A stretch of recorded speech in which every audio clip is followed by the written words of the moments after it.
ఆషాఢ మాసంలో బోనాల జాతర చేసుకున్న నగరవాసులు శ్రావణంలో రేషన్ కార్డుల పండుగ జరుపుకుంటున్నారని మంత్రి పొన్న ప్రభాకర్ అన్నారు.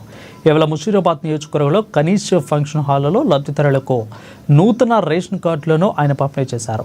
సీఎం రేవంత్ రెడ్డి నాయకత్వంలో అర్హులైన అందరికీ రేషన్ కార్డులు ఇస్తున్నామని తెలిపారు. హైదరాబాద్లోని 15 నియోజకవర్గాలలో 55,000 కార్డులను పంపిణీ చేస్తున్నామని స్పష్టం చేశారు.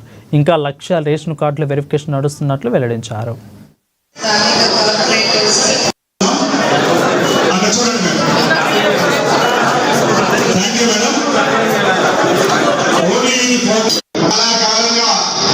కొత్తగా పెళ్ళైనప్పటికీ రేషన్ కార్డు అప్లికేషన్ చేసుకుంటే రావడం లేదు, కొత్త సభ్యుల చేర్పు జరగడం లేదు అనే ఆలోచనతో చాలా ఇబ్బంది పడే పరిస్థితి.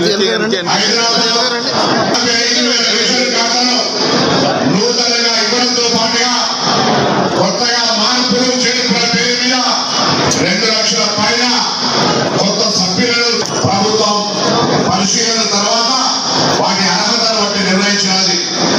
ఈ రేషన్ కార్డులకు సంబంధించిన ప్రక్రియ ఏదో ఈ రోజు ముషీరాబాద్ లో, ఇంతకు ముందు అమర్పేటలో, ఇలా సాయంత్రం సికింద్రాబాద్ లో, నిన్న ఇంకో